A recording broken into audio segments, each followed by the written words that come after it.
afternoon, everybody. My name is Ezra from Junior High School SMA Kartika, bringing you the latest news for today.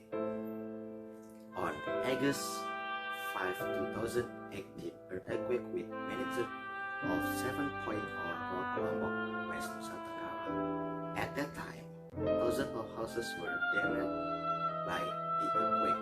It is said that terrible earthquake rocked the city of Mataram. People panicked and ran out of their houses. Walls and several buildings collapsed. From BNPB data, the 2018 Lombok earthquake severity has 71,962 houses. 671 additional facilities were damaged. 52 health facilities, 128 worship facilities, and infrastructure facilities.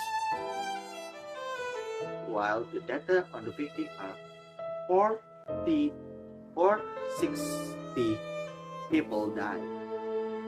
7,733 were injured.